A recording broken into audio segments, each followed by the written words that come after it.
é um ambiente de muita paz. E é um ambiente de muito silêncio. Estou ouvindo som de água corrente. É o pátio com várias construções orientais em volta. Tem uma moça oriental vestida de uma maneira bem antiga, bem tradicional, que cuida desse ambiente todo. E entra um homem sério, de armadura, ele me passa muito essa impressão de militar. E essa moça vai receber ele, ela é muito sorridente, muito simpática, muito afável. E esse homem mal olha para ela. A mulher gosta de verdade dele, ela recebe ele com toda essa alegria, e essa alegria é autêntica. Mas o homem não sabe receber. Ele recebe tudo com muita frieza, de uma forma muito ríspida. Ela convida ele para entrar e respeitosamente tira o sapato. Ele respeitosamente deixa a espada dele do lado da porta, mas ele não tira a armadura. É tudo muito cerimonioso, tudo muito etiqueta. Ele cumpre tudo muito protocolos. Ela serve chá para ele, ela oferece comida, ela trata bem ele, e dela é genuíno, é porque ela gosta de verdade desse rapaz. Mas ele só cumpre o protocolo, ele não sente isso, ele não consegue corresponder a esse sentimento. Para ele é tudo muito protocolo também. Ele sente que ela faz tudo isso porque ela é uma das responsáveis por manter esse ambiente, por receber as pessoas, por tratar bem das pessoas. Esse ambiente tem uma aura muito de templo. Não é um templo religioso, mas é um posto de cuidado. É tudo muito... me lembra muito shintoísmo, tudo muito branco, tudo muito limpo. E tem essa aura de uma harmonia espiritual grande. E ela não é uma sacerdotisa, mas ela está aqui, ela trabalha aqui, e ele não corresponde a essa alegria que ela sente quando vê esse rapaz, porque ele acha que é tudo parte do trabalho dela, porque ela foi treinada para ser assim, e ela está recebendo ele porque é parte do trabalho dela, não é porque é algo genuíno. Ele toma o chá, ele come a comida que ela oferece, uns bolinhos quentes. É como se ela já estivesse esperando a chegada dele. E é pôr do sol. No pôr do sol, ela pede licença, ela se retira para fazer umas práticas espirituais dela, e ele apenas sai e contempla a natureza. Ele olha para cima, ele olha e vê o céu, e sempre numa postura muito rígida, muito ereta, muito firme. Ele tem toda essa beleza, toda essa harmonia, mas ele não consegue sentir, porque ele não se permite. Ele está a serviço, ele foi até esse lugar cumprindo uma ordem, por uma necessidade que o mestre dele detectou, mas ele não consegue sentir toda essa aura. Ele não consegue sentir a beleza que esse ambiente reflete. A água corrente é um moinho de água, uma biquinha de água que fica próxima. Nem o barulho da água ele consegue ouvir, porque ele sempre está em estado de alerta o tempo inteiro. Esse ambiente todo ele foi criado, ele existe, como se fosse uma pousada, um repouso, um templo pequeno num bairro afastado, justamente porque as pessoas procuram quando precisam de um aconselhamento, ou quando tem alguma dor, seja ela física, seja emocional, que precisa conversar com uma pessoa.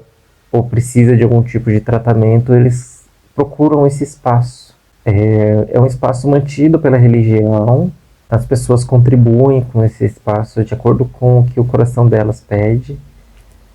É um trabalho bem nobre que eles executam de apoio para as pessoas, e é uma comunidade, então são pessoas que não têm muitas posses, mas esse ambiente ele é mantido conforme as pessoas conseguem oferecer o que elas têm. De acordo com a ajuda que elas recebem, as pessoas mantêm esse espaço. E esse homem, ele não sabe o que ele está fazendo aqui, ele só veio para cumprir uma ordem do superior dele, apesar de ser uma necessidade dele. E todo o pensamento desse homem é justamente isso. Ele está num ambiente que para ele é neutro, ele não consegue absorver o que há de bom nesse ambiente. Porque para ele é só isso, é só cumprir uma ordem. Ele precisa passar alguns dias aqui, nesse ambiente, e ele não sabe bem porquê. Foi mandado que ele passasse alguns dias aqui. A ordem foi apenas essa. Ele pensa que é uma missão de guarda, de proteção, pois é comum nessa região que esses ambientes tenham imagens ou objetos de valor e que sejam alvo de saque. Esse homem, ele pensa que ele está aqui para fazer a guarda, já que esse ambiente é regido por apenas uma mulher. Ela trabalha sozinha, mas ele não sabe que é como se fosse um capitão, mas é mais que um capitão, ele é um mestre, um professor, um guia, é alguém hierarquicamente superior a ele, mas que por essa posição hierárquica dá um treinamento para os seus subordinados. E nesse treinamento faz parte dele, desse ensinamento, que ele precisa relaxar, ele precisa aproveitar mais, sentir mais. Aquilo não é tão ferro e fogo, não é tudo tão disciplina. E os dias vêm e vão, e ele permanece ali de guarda, cumprindo o que ele acha que é a ordem do superior dele. Mas na verdade o superior dele mandou ele para esse lugar para ele respirar, para ele relaxar, para ele se afastar um pouco das lides militares do dia a dia, dos treinamentos que ele executa, da rigidez da disciplina dele. Os dias passam, ele cumpre sempre a disciplina interna dele, mesmo com os convites que a moça faz para ele, para tirar a armadura, para relaxar, para tomar um banho quente. Ele até faz isso, mas é como uma forma de cuidado com o corpo. Ele não faz isso pelo prazer de tomar um banho quente, de fazer uma refeição gostosa. E ela se esmera por cuidado genuíno. Ela gosta do que faz. Ela trabalha com muito prazer, com muita alegria. E ela prepara tudo isso para ele como se ele fosse um rei, como se ele fosse um príncipe, como se ele fosse alguém muito querido para ela. E realmente ele é. Ela é capaz de sentir esse amor de uma forma muito autêntica e de demonstrar esse amor no trabalho dela, nas ações dela, de uma forma muito genuína. E ele não consegue receber isso. Ele se banha como uma forma de cuidado, ele veste roupas limpas e claras como uma forma de respeito, porque é a norma desse ambiente que não se use armadura pesada. Mas mesmo assim, ele permanece em guarda o tempo inteiro. Por todos os ambientes que ele circula, ele leva a espada. Ela oferece para ele massagem, ela oferece para ele um escalda-pés, ela oferece para ele uma cama mais confortável, mas ele recusa tudo. Para ele, a esteira é o suficiente. Para ele, uma roupa simples é o suficiente. Ele recusa uma roupa mais confortável. Ele recusa um chá mais sofisticado. Ele simplesmente recusa tudo que ela oferece, que é agradável. que seria para ele um descanso da vida que ele normalmente tem, que já é bastante áspera. E mesmo não sendo necessário, ele faz uma prática de treinamento físico para ele. Fim desse período, ele volta à vida dele, militar. Ele se reintegra às funções dele. Mesmo ele não sabendo receber tudo que foi oferecido nessa curta vivência, ele volta modificado para o trabalho dele. Como se abrissem uma janela dentro do coração dele para se abrir para novas possibilidades. E ele volta para a disciplina que ele sempre teve, para a rigidez do treinamento militar que ele sempre executa. O trabalho militar dele envolve dar treinamento para as outras pessoas, então ele sempre se esmera em ser um exemplo dessa disciplina, dessa rigidez, de um exemplo de austeridade. Só que com o tempo o corpo dele vai começando a sentir os efeitos dessa austeridade. A mente dele sempre quer comandar o corpo a se comportar dessa forma. Então ele sempre se coloca em práticas para trabalhar a resistência dele frente a essa austeridade, para ele se manter equânime em todas as situações. Então me é mostrado cenas dele andando descalço na neve para treinar a suportar o frio de uma forma de isonomia. É mostrado ele tomando banho quente no calor para suportar o calor com essa mesma isonomia. Ele carregando peso, muito peso, sem fazer careta e sem fraquejar. Mas isso vai machucando ele, fisicamente e emocionalmente. Ele está se treinando a não sentir nada, mas ele sabe que existe algo a mais, por causa daquele ambiente onde ele esteve, daquele quase templo que ele viveu. Ele não desencarna em batalha, mas ele desencarna dentro do ambiente militar, em um treinamento.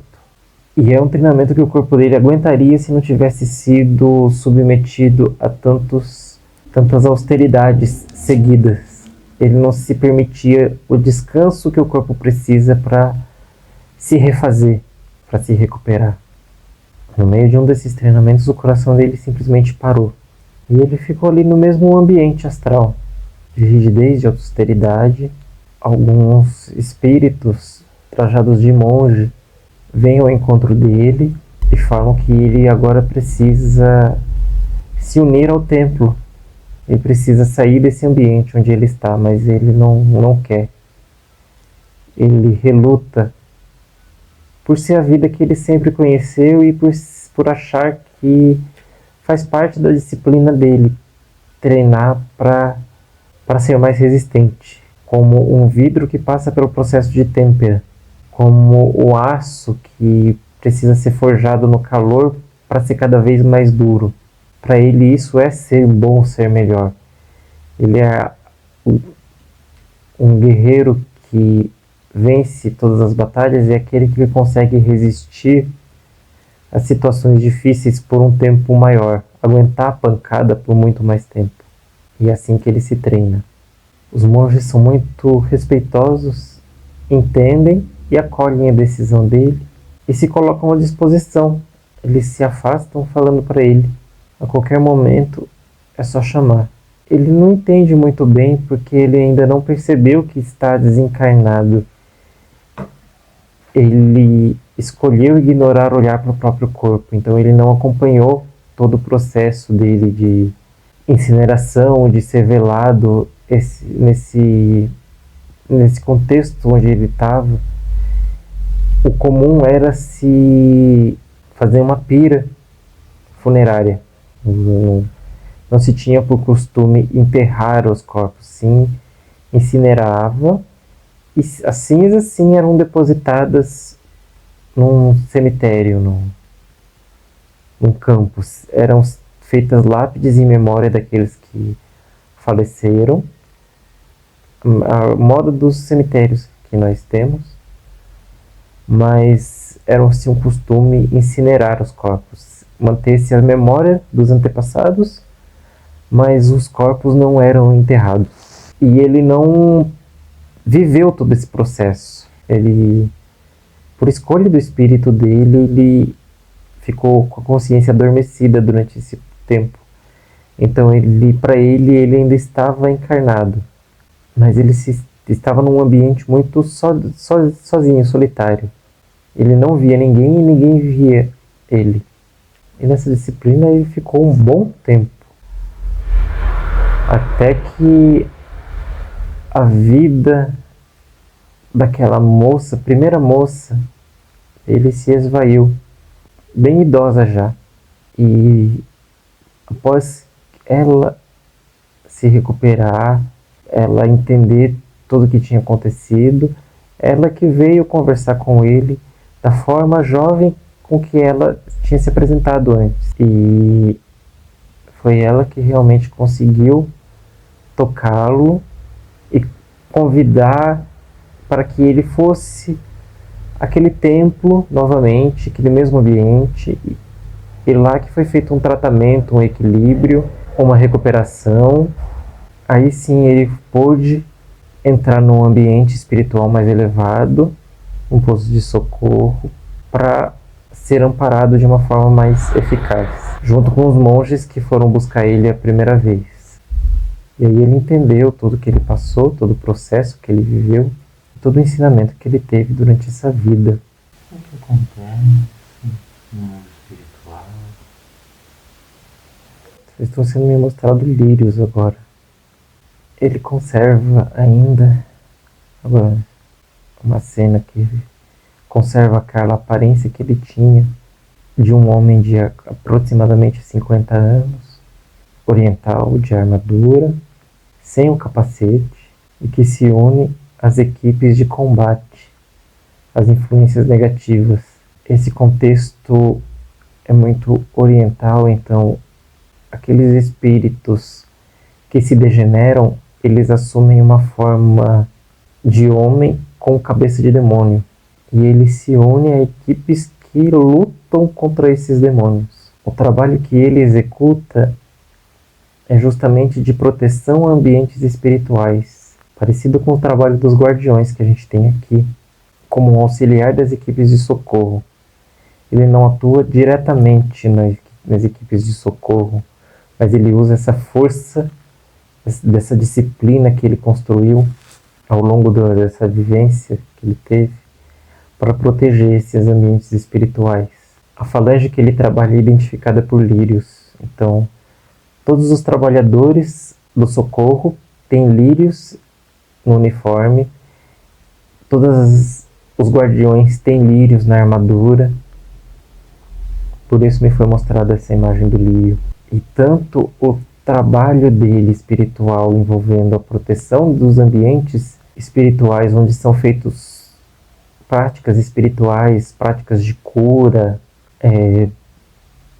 tudo isso é para mostrar para ele a suavidade, a beleza, o encanto, o gostoso.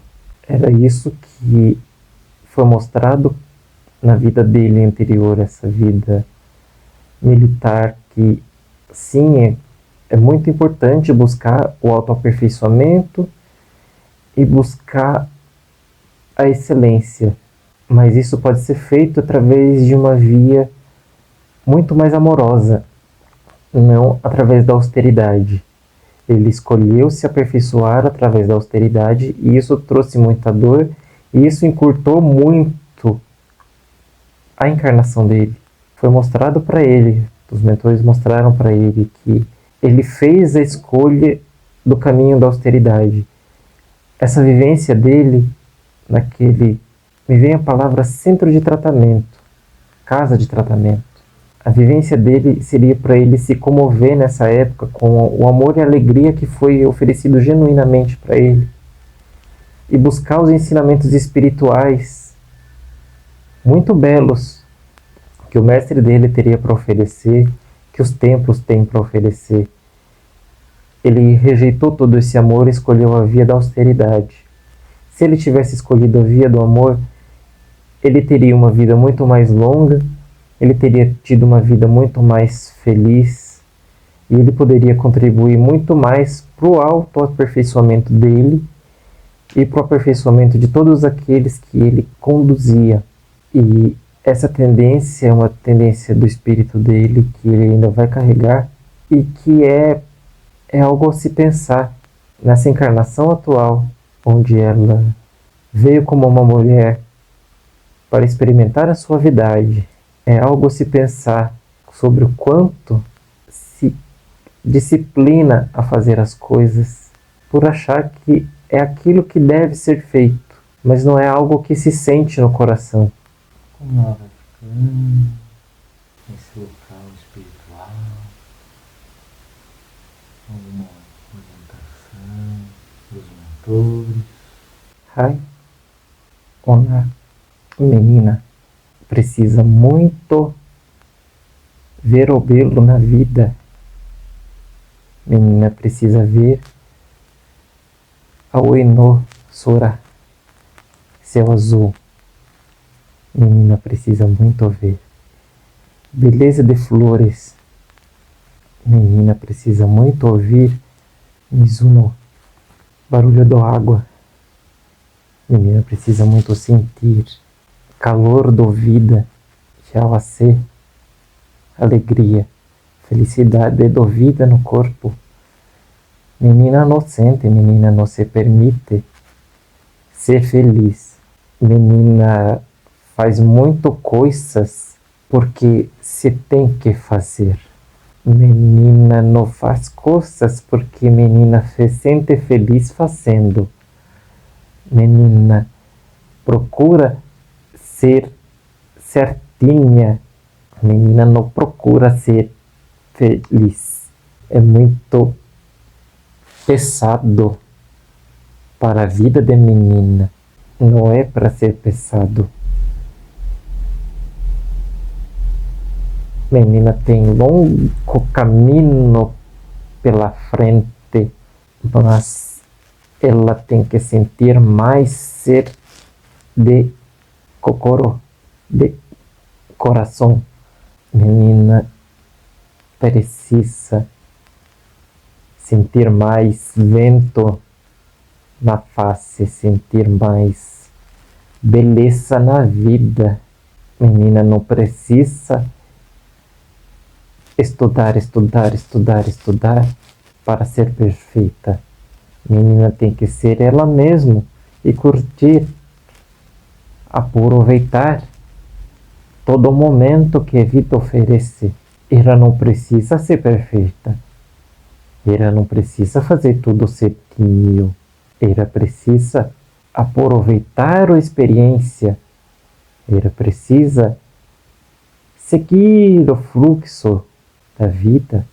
Ela precisa ser mais feliz, ser mais tranquila. Ela precisa procurar o que faz bem. Ela gosta muito do que está fazendo, mas ela tem que fazer porque gosta, não porque tem que ser perfeito. Cada dia que passa sendo um pouquinho melhor, ela vai chegar mais perto da perfeição, sim, mas ela não precisa ser perfeita hoje. Temos um meio de terapia que lembra muito o Kiko, que era praticado antigamente. A imposição de mãos, transferência de energia, de que essa terapia prevê 5 princípios, 5 normas. Todas elas começam com a frase Kyodakewa, só por hoje. Essa menina precisa praticar o só por hoje. Só por hoje seja feliz. Só por hoje trabalhe de uma forma tranquila. Só por hoje não se preocupe. Só por hoje. Só por hoje. A cada dia. Só por hoje aproveite. Só por hoje esteja aqui. Só por hoje esteja sozinha e leia um livro. Amanhã, se não quiser ler um livro, só por hoje vá ao parque. Só por hoje namore porque você gosta da companhia. não porque é sua obrigação namorar. Só por hoje, vá tomar sol, não porque é bom para a saúde, mas sim porque tu gosta de tomar sol. Só por hoje, procure a luz, não porque te mandaram, mas porque você quer. É só por hoje. Amanhã será outro dia. Amanhã será outro passo. Amanhã será outro ensinamento. Alguma outra orientação que possa ser passada para ela? Hitori Desanai, não ficar sozinha. Conversa. Não precisa festa, não precisa festival, não precisa feira, mas contato com as pessoas. Precisa conversar, precisa conviver. Isolar não. Quando precisa de descanso, descanse. Mas peso da solidão muito ruim. Era precisa conversa. Era precisa contato. Era precisa coração com coração. Era precisa mais abraço. Era precisa mais pessoas próximas. Ela está procurando afastamento de pessoas. Pessoas não vai machucar. Pessoas não vai prejudicar. Pessoas não vai cobrar ela do tanto que ela acha que pessoas vão cobrar ela. Ela está entrando em sintonia muito ruim de ficar sozinha, ficar sofrendo sozinha. É bom conversar, bom falar sobre tristeza, sobre dificuldades que ela passa. Ajuda a diminuir quando você divide a dor, quando é com aqueles que amam e que te acolhem de uma forma muito sincera. Do mesmo jeito, a alegria que se sente quando conversa, quando tu compartilha dessa alegria, a alegria aumenta, a vibração aumenta. Ficar sozinho porque ela se cansa de muita convivência com muita gente, com muito barulho, é bom para ela se refazer. Mas depois volta, para, conversa com aqueles que gostam. É muito bom para ela o convívio. Isolamento não, sozinha não. Na família é muito dificultoso para a família tirar ela desse isolamento. Ela aprendeu por muito tempo isso, não só nessa vida, nas outras vidas, que tem que se ficar sozinho, tem que se sofrer sozinho. Não, é muito difícil para a família tirar ela desse estado. A família não vai conseguir se ela não quiser, mas a família tem que estar disponível para sempre que ela quiser aceitar ela desse jeito que ela é. 2 sessões de conversa antes do próximo trabalho como esse.